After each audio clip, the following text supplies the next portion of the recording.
Welcome to Sriya studios. ఇప్పుడు మనము ఉజ్జాయిని అమ్మవారు అంటే మహంకాళి అమ్మవారి టెంపుల్ దగ్గర ఉన్నాం.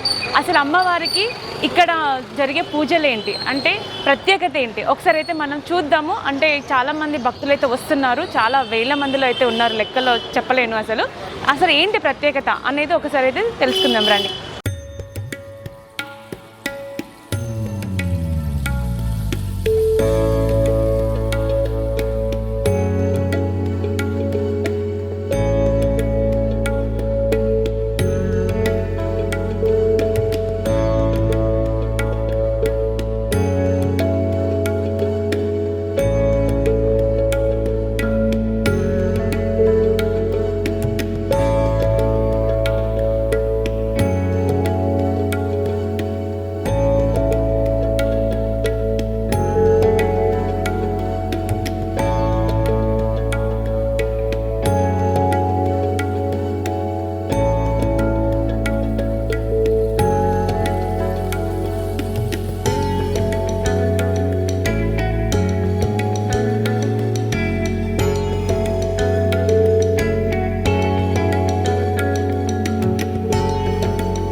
మనతో ఇప్పుడు అర్చకులు గారు ఉన్నారు, ప్రవీణ్ కుమార్ గారు.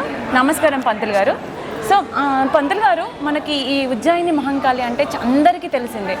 ప్రతి ఒక్క భక్తులకి వేలాది మంది భక్తులు ఇక్కడికి వస్తారు మన టెంపుల్కి. సో అసలు ఏంటి ప్రతిష్టత ఏంటి, అమ్మవారి ప్రతిష్ట ఏంటి, అసలు చరిత్ర అనేది ఎలా వచ్చింది మనకి? ఓం శ్రీ మహాకాళి నమః. శ్రీ ఉజ్జయిని మహాకాళికి జై.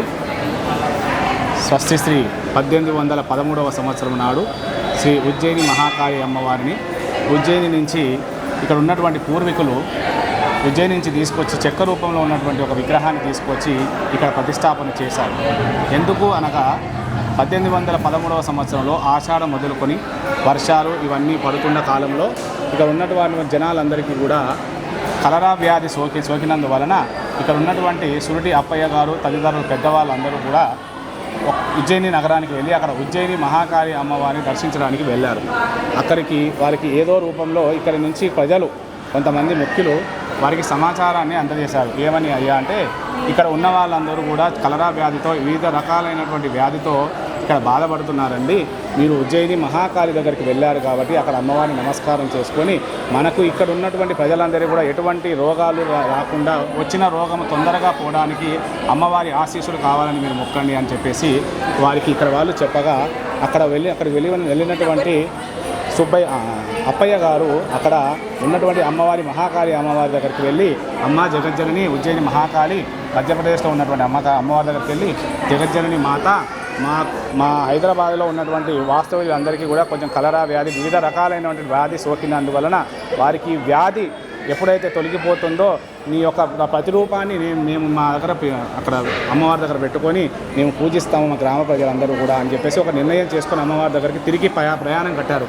ఆ కాలంలో ట్రైన్లు ఇప్పుడున్న బస్సు అంతా అప్పుడు లేదు కాబట్టి వారు వచ్చేసరికి 2 నెలలు గడిచింది. వారు వచ్చేసరికి ఇక్కడ ఉన్నట్టు వాళ్ళందరూ కూడా ఎటువంటి రోగం లేకుండా చాలా సస్యశ్యామలంగా ఉంది ఈ ప్రదేశం అంతా కూడా. అయ్యో ఇంత మహిమాన్వితమైనటువంటి ఉజ్జయిని మహాకాళికి మొక్కుతేనే ఇంతటి రోగాన్ని నయం చేసింది కాబట్టి ఆ తల్లి దగ్గరికి వెళ్ళి మరలా ఒక చెక్క రూపంలో అమ్మవారి కుంకుమ తీసుకొని వచ్చి ఇక్కడ అమ్మవారి చెక్క రూపంలో మనం ప్రతిష్టాపన చేద్దామని ఇక్కడ పెద్దవాళ్ళందరూ కూడా నిర్ణయించుకున్నారు. అదేవిధంగా ఒక చెక్క రూపంలో అమ్మవారిని ఏ విధంగా అయితే అక్కడ అమ్మవారు ఉంటుందో అమ్మవారిని ప్రతిరూపాన్ని ఇక్కడ తీసుకొచ్చి ప్రతిష్టాపన చేశారు. చేసిన తర్వాత ఈ దేవాలయం ఒక నిర్మాణం జరుగుతున్నప్పుడల్లా ఇక్కడ ఒక బావి వెలిసింది. ఆ బావి తవ్వుతుండగా శ్రీ మహాకాళి తర్వాత పక్కనే ఉన్నటువంటి కుడివైపు ఉన్నటువంటి విగ్రహము మాణిక్యాల అమ్మవారు. ఆ మాణిక్యాల అమ్మవారు ఆ బావిలో వెలిసినది కాబట్టి ఇక్కడ మాణిక్యాల అమ్మవారు చెబుతుంది, ఇక్కడ నేను మహాకాళిగా అమ్మవారిని ఎట్లయితే మీరు స్థాపితం చేస్తున్నారో ఆ అమ్మవారితోనే నన్ను కూడా ఇక్కడ స్థాపితం చేసి మాణిక్యాలమ్మగా నామకరణం చేసి నన్ను కూడా ఆ తల్లికి ఏ విధమైనటువంటి పూజలు చేస్తారో ఆ విధమైనటువంటి పూజలే నాకు చేయించండి అని చెప్పేసి ఇక్కడ పెద్దవాళ్ళ కళలో అమ్మవారు కనిపించి మాణిక్యాల అమ్మవారు చెప్పిందట. అది మొదలుకొని 1813వ సంవత్సరం నుండి మొదలుకొని ఇప్పటి వరకు కూడా అంగరంగ వైభవభేదంగా అమ్మకు ఏ విధంగా బోనము కానీ శాఖ కానీ ఒడిబియ్యాలే కానీ అభిషేకాలే కానీ నిత్య పూజలే కానీ ఖడ్గమాల అర్చనలే కానీ స్వర్ణ పుష్పార్చనలే కానీ వివిధ రకాలైనటువంటి పూజలు కూడా యథావిధిగా ఎటువంటి భేదము లేకుండా అమ్మవారికి నిత్యము జరుగుతుంటాయి. ప్రతి మంగళవారం శుక్రవారము వేలాది మంది జనాలు వచ్చి మన అమ్మవారిని దర్శనం చేసుకుంటారు. అమెరికాకు వెళ్ళాలనుకునే వాళ్ళు కానీ వివాహం కావాల్సినటువంటి వాళ్ళే కానీ పెద్దలు పురోహితులు బ్రాహ్మణులు అర్చకులు వివిధ రకాలైనటువంటి వాళ్ళు ఎవరైనా సరే వాళ్ళ ఇంట్లో ఈ ప్రాంతంలో ఉన్న వాళ్ళే కాకుండా ఈ వివిధ దేశాల్లో ఉన్న వాళ్ళందరూ ఎవరైనా కూడా తమ ఇంట్లో ఒక పండగ వాతావరణం జరుపుకోవాలి, ఏదన్నా కార్యం నెరవేర్చాలంటే తప్పకుండా అమ్మవారి దగ్గరికి వచ్చేసి శాఖ రూపేణ కానీ వస్త్ర రూపేణ కానీ తాంబూల రూపే కానీ పండు ఫలం రూపేణ కానీ అమ్మవారికి సమర్పించకుండా వారి ఇంట్లో కనీసము ఒక చిన్న పూజ కూడా చేసుకోలేరు. కాబట్టి అమ్మవారు అంత మహిమాన్వితమైనటువంటి అమ్మవారు. అమ్మ దయ ఉంటే అన్నీ ఉన్నట్లే అని అమ్మవారికి మనకొక నియమం ఉంది. కాబట్టి అమ్మ దయ ఎప్పటికీ ప్రతి ప్రజలకు ఉంటుంది. ఇక్కడ వాళ్ళకు ఏ రోగంతో కూడా ఇక్కడ వచ్చిన వాళ్ళు ఏ రోగంతో కానీ ఏ బాధతో కానీ ఏ అప్పుల బాధలతో కానీ ఏ మనస్ఫూర్తిగా వాళ్ళకి మనస్తాపన చెందుతూ ఉన్న వాళ్ళు ఎవరైనా వచ్చి కూడా ఇక్కడ అమ్మవారిని వాళ్ళు నమస్కారం చేసుకొని ఒక 11 ప్రదక్షిణాలు చేసినట్లయితే వారికి ఎటువంటి కష్టాలు రాకుండా కూడా ఇక్కడ నెరవేరుతుంది. అదేవిధంగా ఆషాఢ మాసం మొదలుకొని మొదటి ఆదివారం రోజు అమ్మవారికి ఘటోత్సవం ప్రారంభమవుతున్నది. ఘటోత్సవం కూడా 15 రోజులు ఉంటుంది. ఆ ఘటోత్సవం ఎందుకయ్యా అనగా అమ్మవారికి ఇక్కడికి వచ్చి దర్శనం చేసుకునే వాళ్ళు ఎంతోమంది ఉన్నారు. కానీ ఇంట్లో కూర్చొని వృద్ధులు చిన్నపిల్లలు తర్వాత వయోవృద్ధులు వీళ్ళందరూ కూడా అమ్మవారికి ఇంత దూరం వచ్చి దర్శనం చేసుకోలేకపోతారు. కాబట్టి అమ్మవారే ఇక్కడ ఒక ఘట రూపంలో అమ్మవారిని స్థాపన చేసి ఆ ఘటంలో అమ్మవారిని ఆవాహన అర్చన చేసి మేళజాలాలతో తర్వాత పోతురాజులతో ఈ ఘటాన్ని ఒక్కొక్క రోజు ఒక్కొక్క వీధి ఇక్కడ చిలకలు కూడా కానివ్వండి సీతాఫల మండి కానివ్వండి తర్వాత వివిధ రకాలైనటువంటి ప్రదేశాలలో ఒక్కొక్క రోజు 15 రోజులు ఒక్కొక్క రోజు ఒక్కొక్క దగ్గరికి గడప దగ్గరికి వెళ్ళి అమ్మవారు నేనున్నా బిడ్డ మీ ఆరోగ్యానికి ఎటువంటి బాధ లేదు, నేనున్నా మీ పిల్లలకు ఎటువంటి బాధ లేదు, పరీక్షలే కానివ్వండి వివాహమే కానివ్వండి ఎటువంటిది కూడా అన్నీ నేనే చూసుకుంటాను, మీరు కేవలం చేయాల్సింది ఏందయ్యా అనంటే నేను వచ్చినప్పుడు నాకు ఇంత బియ్యం చాకరణ పోయండి లేదంటే వడి బియ్యం పోయండి, ఎవరి శక్తి కొలది వాళ్ళు సమర్పించుకోండి నాకు అని చెప్పేసి అమ్మవారు స్వరూపం ఒక ఘట రూపంగా అమ్మవారు వారికి ఆశీర్వదిస్తూ ఉంటుంది. అదేవిధంగా కొన్ని సంవత్సరాల నుంచి మొట్టమొదట మన మహంకాళి అమ్మవారి ఘటోత్సవం ప్రారంభమైందంటే అమ్మవారు ఈరోజు మన ఇంటికి వస్తుంది అని ఆ వీధి వాళ్ళు జాతర జరుపుకుంటారు. వాళ్ళ ఇంటి దగ్గర మా ఇల్లంతా శుభ్రం చేసుకొని 5 రంగుల చూర్ణముతో ముగ్గులు వేసుకొని అమ్మవారు వస్తుంది.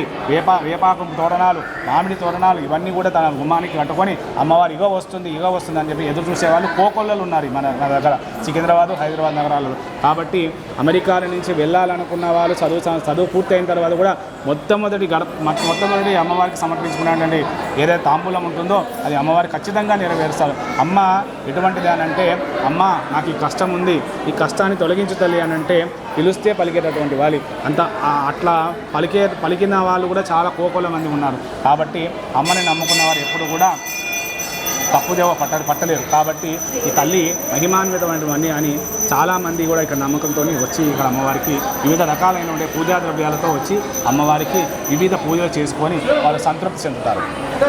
అంటే బోనాల రోజు మనకి ప్రత్యేకంగా అమ్మవారికి బోనాల పండుగకి మనం చాలా స్పెషల్గా చేస్తాం కదా, దాని గురించి ఒకసారి చెప్పండి. 15 రోజులు కూడా అమ్మవారికి విశేష అలంకరణమైన ఉంటుంది. వివిధ రకాల పూలమాలలతో అమ్మవారికి ఉంటుంది. ప్రతి నిత్యం కూడా ఉదయం 5:30కి కూడా అమ్మవారికి అభిషేకం, శ్రీచక్రానికి అభిషేకం ఉంటుంది. శుక్రవారం రోజు కూడా ఉదయాన్నే 6 గంటలకు కూడా ఉత్సవం మూర్తులకు, తర్వాత శివుడికి కూడా అభిషేకం ఉంటుంది. పొద్దున్నే 16 రకాల వస్తువులతో అభిషేకం ఉంటుంది. ఈ యొక్క అభిషేకంలో ప్రతి భక్తులు కూడా పాల్గొంటారు. దసరా నవరాత్రుల్లో కూడా 9 రోజులు కానీ 10 రోజులు కానివ్వండి, విజయదశమి రోజు వరకు కూడా ప్రతినిత్యం కూడా ఉదయం 6 గంటలకు అభిషేకం ఉంటుంది అమ్మవారికి. వివిధ రకాలైనటువంటి అలంకారంతో అమ్మవారు శోభదిల్లుతుంది. కాబట్టి ఇటువంటి అమ్మవారు పిలిస్తే పలుకుతుంది. కాబట్టి ఎక్కడున్నా కానీ అమ్మవారిని తలుచుకొని వారి యొక్క కార్యక్రమాలు నెరవేర్చుకుంటారు ఇక్కడ అందరూ కూడా. అంటే ఈ మన అమ్మవారి టెంపుల్లో ఏ రోజు ప్రత్యేకంగా పూజలు జరుగుతాయి? ఇక్కడ అమ్మవారికి మంగళవారము, శుక్రవారము, ఆదివారము కూడా విశేషమైనటువంటి పూజలు చేయించుకుంటారు భక్తులందరూ కూడా. ఈరోజు చూశారు కదా శుక్రవారము, అయినా కూడా ఈరోజు పబ్లిక్ చాలా ఉంది. కాబట్టి ఈ శుక్రవారం రోజు చాలా ప్రాముఖ్యత అమ్మవారికి. కాబట్టి శుక్రవారం రోజు అమ్మవారికి వడిబియ్యము, చీర, శాఖ, బోనము, తర్వాత వివిధ రకాలైనటువంటి పూజలు ఇక్కడ నెరవేరుస్తారు. మహిళలందరూ కూడా 10:30 నుంచి 12 గంటల వరకు కూడా రాహుకాలం ఉంటుంది శుక్రవారం. కాబట్టి ఇట్లా దీపాలంకరణతో అమ్మవారికి రాహుకాల పూజ కూడా చేస్తారు. మంగళవారం కూడా భక్తులు కూడా 3 గంటల నుంచి 4:30 వరకు అమ్మవారికి రాహుకాల పూజలు చేస్తారు. అంటే రాహుకాల పూజ ఎందుకు చేస్తారయ్యా అంటే వారికి ఉన్నటువంటి శరీర బాధ, ఆరోగ్యం బాగోలేక కానీ, తన పిల్లల గురించి కానీ ఇటు దీపాలంకరణ చేసుకొని తమ కార్యసిద్ధి కొరకు ఈ దీపాలంకరణ చేస్తూ ఉంటారు. వారందరూ కూడా నమ్ముతారు అమ్మవారికి దీపం వెలిగించాము అని అంటే మన ఇంట్లో దీపం మంచి మన కలకల్లాడుతుంది మన ఇల్లు అని నమ్మకం వారికి. కాబట్టి అదేవిధంగా వాళ్ళందరూ కూడా వచ్చి ఇక్కడ దీపాలంకరణ చేసుకొని అమ్మవారికి సంతృప్తి చెంది వాళ్ళ ఇంటికి వెళ్తారు. అంటే ప్రత్యేకంగా మంగళవారం, శుక్రవారం, ఆదివారమే కాకుండా ప్రతిరోజు భక్తులు వస్తూనే ఉంటారు. ఓకే, అంటే ఎంతమంది నుంచి ఎంతమంది రోజుకు 1000 నుండి 2000 మంది వస్తుంటారు. మంగళ శుక్రవారం అయితే 5,000 నుంచి 10,000 వరకు వస్తూ ఉంటారు. అంటే ఇక్కడ భక్తులకి అంటే ఇంత మంచి సౌకర్యాలను మీరు అందించారు కదా, ఎలాంటి ఇబ్బంది పడకుండా, అసలు ఎలాంటి ఇవ్వకుండా మంచిగా అసలు దేవుణ్ణి అమ్మవారిని కొలవడానికి ఇంత మంచి అసలు అంటే మీ పంతులు అనేవాళ్ళు మీరు ఒక్కరే ఉన్నారా, ఇంకా చాలా మంది ఉన్నారా? మేము 5 అర్చకులు అమ్మ గర్భగుడిలో. ఓకే, 4 వేద పండితుల వారు. ఓకే, వేద పండితులు. తర్వాత సహాయార్థము కూడా శివాలయంలో ఒక అర్చకుడు, తర్వాత సహాయార్థం ఇద్దరు అర్చకులు ఉన్నారు. ఒకరేమో తీర్థం పెడుతుంటారు, ఇంకొకరు వారు ఇంతమంది జనాలు వస్తారు కాబట్టి గర్భగుడిలో ఒడిబియ్యం పోయడానికి అందరికీ వసతి ఉండదు కాబట్టి కష్టం అవుతుంది. ఇతర భక్తులు కూడా కొంచెం కష్టం, వ్యవధి ఎక్కువ తీసుకుంటుంది కాబట్టి ఒడిబియ్యం పోయడానికి కూడా ఇంకొక అర్చకులు వారు ఉన్నారు. అంటే యాగాలు అలాంటివి ఏమైనా చేస్తారా? ప్రతి పౌర్ణమికి కూడా చండీ హోమం జరుగుతుందమ్మా. విశేషమైనటువంటి చండీ హోమం జరుగుతుంది. ఉదయం 10 గంటలకు మొదలయ్యి 12:30 వరకు జరుగుతుంది. అమావాస్య రోజు ఇక్కడ ఉన్నటువంటి బజారు ఏదైతే ఉందో వెండి బంగారం షాపులు, తర్వాత వస్త్రాల షాపు ఉంది కాబట్టి వాళ్ళందరికీ కూడా వాళ్ళ వ్యాపారము దినదినాభివృద్ధి చెందిది, వారి సుఖ సంతోషాలతో ఉండాలని మనస్ఫూర్తిగా కోరుకోవాలని చెప్పేసి దేవస్థానం వారు కొంత నెలల ముందు పోయిన కార్తీక మాసం నుండి అనుకుంటా అప్పటి నుంచి కూడా రుద్రహవనం మొదలు పెట్టారు. ఇక్కడ రుద్రహవనం అమావాస్య రోజు, తర్వాత చండీ హవనం మేము వచ్చేసి పౌర్ణమి రోజు చేయించడం జరుగుతుంది. మనకి ఇంత మంచి ఇన్ఫర్మేషన్ ఇచ్చినందుకు, అమ్మవారి గురించి ఇంత ప్రత్యేకంగా మనకు చెప్పినందుకు ధన్యవాదాలు పంతులు గారు. అమ్మవారి ఆశీస్సులు, శుభాశీలు అందరికీ ఉండాలని మనస్ఫూర్తిగా కోరుతుంటూ, అమ్మ దయ ఉంటే అన్నీ ఉన్నట్లే అనే ఒక నినాదాన్ని అందరూ కూడా నమ్మి అమ్మవారిని దినదినము వారానికి ఒకసారి, నెలకొకసారి కానీ సంవత్సరానికి ఒకసారి వచ్చి తమ బంధుమిత్రులతో వచ్చి అమ్మవారి యొక్క దర్శనం చేసుకొని ఈ కష్టాలన్నీ తొలగిపోవాలి, సుఖశాంతులతో ఉండాలని ప్రజలందరికీ కోరుతూ నమస్కారం. ఇప్పుడు మనం గుడికి వచ్చిన ఒక భక్తురాలు ఉన్నారు. సో అసలు రోజు వస్తారా, అసలు అమ్మవారి గురించి ఏంటో అడుగుదామా? నమస్తే అండి. నమస్తే. మీ పేరు? నా పేరు లావణ్య. సో మీరు అమ్మవారి గురించి ప్రత్యేకత ఏంటి, అసలు రోజు వస్తారా మీరు టెంపుల్కి, లేకపోతే మంగళవారం, శుక్రవారం, ఆదివారం ప్రత్యేక పూజలు జరుగుతాయంట ఇక్కడ? సో అంటే మీరు ఎప్పటి నుంచి అమ్మవారిని నమ్ముతారు? యాక్చువల్గా మేము ఉండబట్టి 5 years అవుతుంది ఇక్కడ. ఓకే, మమ్మీ వాళ్ళ మ్యారేజ్ అయిపోయింది. అప్పటి నుంచి ఎప్పుడు శుక్రవారం వచ్చి ఇక్కడే వర్క్ చేసేది. బాగుంటుంది, అమ్మవారి పాజిటివ్ ఉంటుంది, బాగుంటుంది. శుక్రవారం చాలా పీస్ఫుల్గా ఉంటుంది. అంటే ఏమైనా బోనాలు మీరు అలాంటి పండుగలు చేస్తారు? లేదండి, రెగ్యులర్ అమ్మవారిని నమ్ముతాం. ఓకే, అమ్మవారిని ఒక వాళ్ళని నమ్ముకుంటారు. నమస్తే ఆంటీ, మీ పేరు? కవిత. సో మీరు అమ్మవారి టెంపుల్కి శుక్రవారం వస్తారా? శుక్రవారం రాను, ఎప్పుడైనా మొక్కుంటే వస్తా కంపల్సరీ. ఏదైనా మొక్కుకుంటే కంపల్సరీ జరుగుతుంది. ఓకే, మీరు మొక్కుకుంటే కంపల్సరీ జరుగుతుంది. ఏది కోరుకున్నా కూడా కంపల్సరీ అయితే. నాకు నమ్మకం 13 సంవత్సరాలు అవుతుంది నేను రావట్టి. 13 సంవత్సరాల నుంచి అమ్మవారి టెంపుల్ని నమ్ముతారు? గట్టిగా నమ్ముతా. ఓకే, గట్టిగా వస్తాం. ఓకే, ఏదైనా అందరు అమ్మవారిని నమ్ముతారా? ఓకే, ఉజ్జయిని మహంకాళి అమ్మ టెంపుల్ అంటేనే చాలా ప్రత్యేకత కదా. సో అంటే మీరు కోరుకున్న కోరికలు అన్నీ నెరవేరుతాయి. సక్సెస్ మనం ఏదన్నా అనుకుంటే మనసులో నెరవేరుతాయి. మళ్ళీ మీరు కోరుకున్న కోరికలు అయిపోయిన తర్వాత మళ్ళీ వస్తాము. ఓకే, ఏదైనా మొక్కుంటాము. ఓకే, తీరుస్తాం. శారీస్ పెడదాం. ఓకే, వడి బియ్యము అలాంటివి పోస్తాం. ఓకే, అంటే బోనాలు ఏమన్నా చేస్తాం? బోనాలు ఏమని ఓడి బియ్యం పెడతాం, శారీస్ పెడతాం. బోనాల పండుగ రోజు టెంపుల్కి వస్తారా? వస్తాము. ఆ రోజు రాశి బాగుంటుందండి. అసలు ఇంకా చాలా బాగుంటుంది. ఇంత పీస్ఫుల్గా ఉండలేదు అసలు. నిలబడేంత ఒక ప్లేస్ కూడా ఉండదు. ఓకే, గుడికి వచ్చిన తర్వాత మీకు ప్రశాంతత మంచిగా ఉంటుంది, ప్రశాంతంగా. ఓకే, రిలీఫ్గా ఉంటుందా? చూసారు కదా, అసలు అమ్మవారికి టెంపుల్కి వస్తే ప్రశాంతత అయితే ఉంటుందంట. అసలు పీస్ఫుల్గా ఉంటారంట. అసలు చాలా అసలు ఒక ఎక్కడ లేని ఆనందం అయితే ఇక్కడ అనిపిస్తుందంట వాళ్ళకి. So thank you aunty. చూసారు కదా అండి అమ్మవారి విశిష్టత అసలు ఎంత గొప్పగా ఉందో.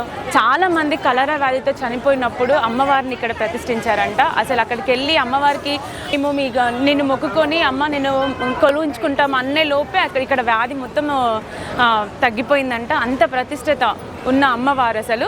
సో పంతులు గారు అయితే మనకు చాలా చెప్పారు. అసలు ఏ ఒక్కరినైనా కూడా అమ్మవారిని కోరుకుంటే ఖచ్చితంగా తీరుతుందంట. చాలామంది అమెరికాకి వెళ్ళే వాళ్ళే ఉన్నారంట. చాలామంది కోరికలు అయితే కోరుకున్నారు. అసలు పిల్లలు లేకున్నా కూడా చాలామంది అంటే ఆడవాళ్ళు ఎక్కువ వస్తారంట, దీపాలు పెడతారంట. చాలా మంచి అంటే అమ్మవారు ఏ కోరిక కోరుకున్నా, మనస్ఫూర్తిగా ఏ కోరిక కోరుకున్నా అమ్మవారు క్షణంలోనే తీర్చేస్తారంటే చాలామంది భక్తులు అయితే వస్తున్నారు. ఇది ఇక్కడ విశిష్టత.